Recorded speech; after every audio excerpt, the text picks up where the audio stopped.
The tension in Sterling and Rose's executive boardroom could have cut diamonds. Through the floor-to-ceiling windows of our Manhattan headquarters, the city sparkled like the precious gems we built our reputation on. But today that sparkle felt more like shattered glass. My name is Emma Rose, and at 34, I was about to be publicly executed from the luxury jewelry empire I'd helped build over the last decade. Not that my mother-in-law, Victoria Sterling, would ever acknowledge my contributions.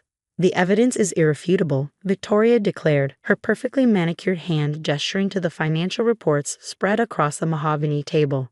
Over $3 million in inventory discrepancies under Emma's supervision. Missing diamonds. Unauthorized transactions. I sat quietly, watching the faces around the table. The board members, mostly Victoria's longtime friends, avoided my gaze. My husband James, Victoria's only son, stared at his hands, his wedding ring catching the light. The same ring I'd personally designed when we merged our family's jewelry businesses through marriage 7 years ago. And most damning, Victoria continued, her voice dripping with artificial concern. Suspicious transfers to a Swiss bank account. I thought about the real documentation hidden in my personal safe, the actual transaction records, the evidence I'd spent months collecting. Victoria had no idea that her own greed had laid the perfect trap. Do you have anything to say in your defense? Robert Phillips, our CFO and Victoria's closest ally, asked with barely concealed satisfaction. I opened my laptop pretending to review the doctored reports they presented. In reality, I was sending a pre-written email to Marcus Chen at Deloitte's Forensic Accounting Division, the one who'd been quietly building a case for the past 6 months. Only that it seems you've made up your minds, I replied calmly. Though I'm curious about one thing. Have you shared these findings with our partners at the Swiss National Bank? Victoria's perfectly Botox forehead creased slightly. That's not necessary. This is a family matter. Of course it was. Because the Swiss National Bank's scheduled audit would reveal something very different from Victoria's carefully crafted narrative. The vote will now commence, Robert announced. As per company bylaws, a 2/3 majority is required to remove an executive officer. I watched as hands raised around the table, remembering my father's words when I first joined the jewelry business. In this industry, trust isn't just about relationships, it's about documentation. Every diamond, every transaction, every decision leaves a trail. With 11 votes in favor and 1 abstention, Robert declared, glancing at James, Emma Rose is hereby terminated from her position as Chief Operating Officer of Sterling and Rose, effective immediately. Victoria didn't even try to hide her triumph. Security will escort you out. And don't think about taking anything. All your files are now company property. I gathered my belongings with deliberate calm. They were so focused on their victory, they hadn't noticed what I hadn't brought to the meeting. No external drives.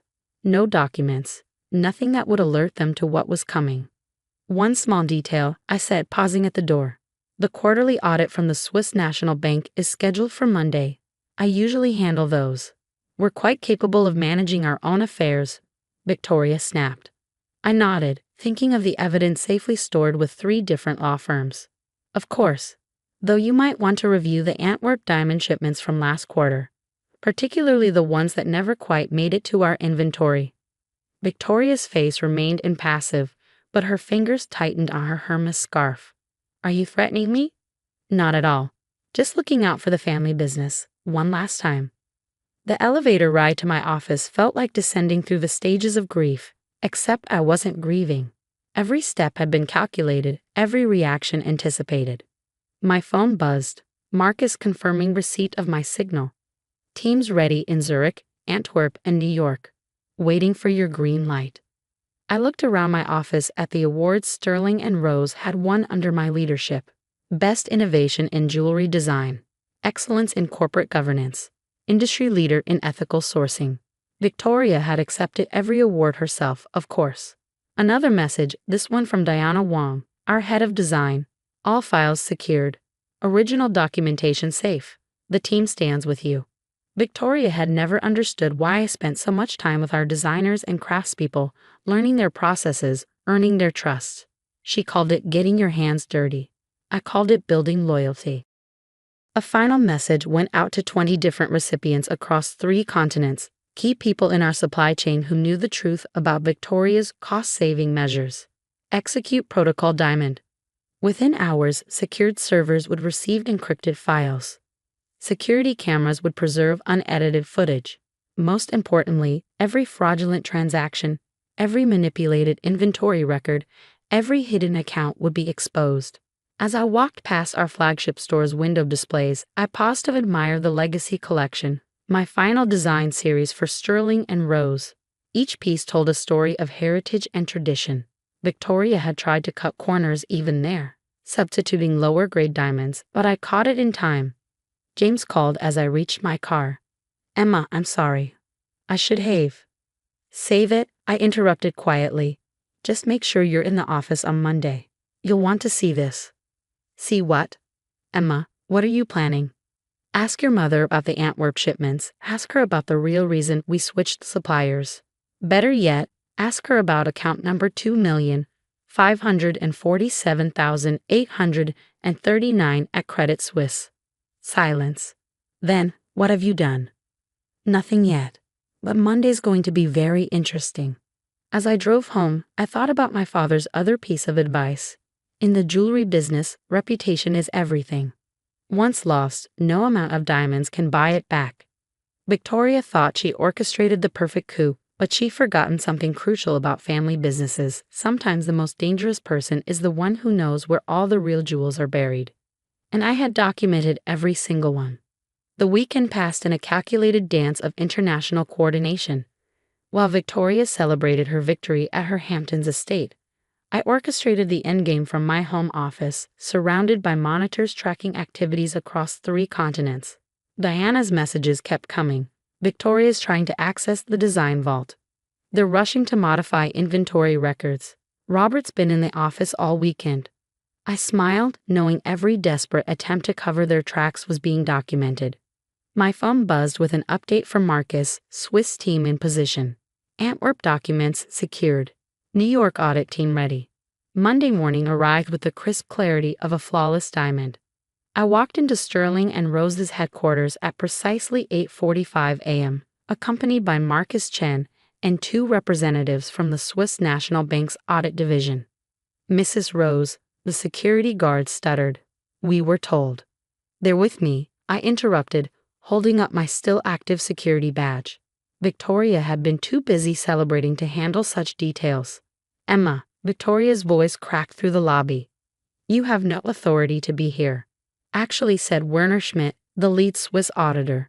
Mrs. Rose's presence was specifically requested, given her role in identifying certain irregularities in international transactions. Victoria's perfectly composed face flickered. Behind her, Robert Phillips appeared, looking like he hadn't slept in days. "This way," I said to the audit team. "We should start with the Antwerp shipping records." The next 4 hours systematically dismantled Victoria's carefully constructed fraud. The missing diamonds hadn't disappeared under my supervision. They'd been deliberately misdirected through a complex network of shell companies, all leading back to private accounts controlled by Victoria and Robert.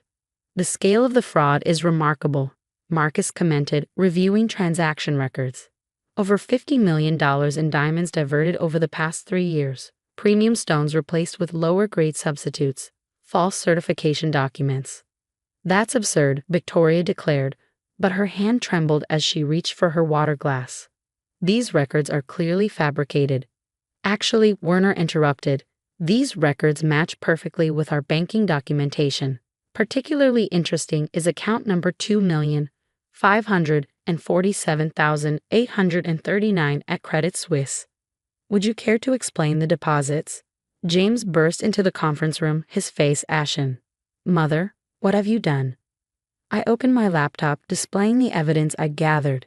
"Your mother found a clever way to increase profits. Premium diamonds would be ordered and paid for, but cheaper substitutes would be used in our pieces.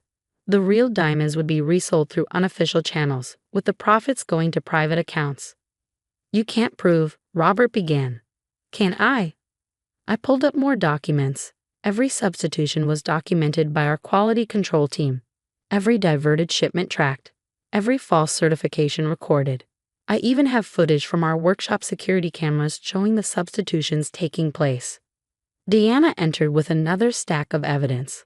The design team kept our own records, she said. We knew something was wrong when the diamonds didn't match our specifications. Victoria's composure finally cracked. You planned this. All of it. No, Victoria, you planned this. I just made sure there was a record of everything you did. Every decision that put profit above integrity. Every action that risked our company's reputation. The company is mine, she snarled. I built this empire. Actually, Marcus interjected, according to these ownership documents, it's a publicly traded company with strict corporate governance requirements. Requirements that have been severely violated. The next few hours brought waves of revelations. The Swiss National Bank froze multiple accounts. Interpol was notified of the international fraud aspects. The board was hastily reconvened. The situation is unprecedented, our corporate counsel explained to the stunned board members. The evidence of fraud is overwhelming. The company's reputation can be salvaged, I interrupted, but only with immediate action and complete transparency. Victoria and Robert were suspended pending criminal investigation. The board, facing potential liability themselves, voted unanimously to reinstate me as COO with expanded powers to implement reforms. James found me in my office later that evening. You knew, he said quietly. For how long? I suspected when she started changing suppliers without justification. I knew for certain when Diana showed me the diamond substitution records. I paused. The only question was whether you were involved. He shook his head. I trusted her. We all did. Trust without verification is just willful blindness, I replied, quoting my father again. The next months were intense. We implemented new authentication protocols throughout our supply chain. Every diamond was independently certified, every transaction transparently documented. Diana's design team was empowered to maintain strict quality standards. The press coverage evolved from scandal to redemption story. Sterling and Rose emerges stronger after fraud discovery, read one headline. Ethical luxury. How one executive saved a jewelry empire, said another.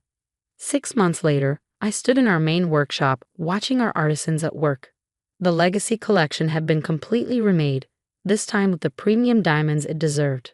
Just like your father would have wanted, Diana said, admiring a particularly intricate piece.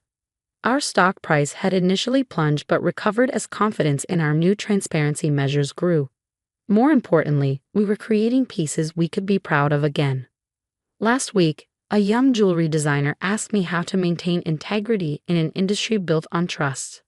Remember, I told her, sharing my father's wisdom, every diamond tells 2 stories, its own and the story of how it was handled.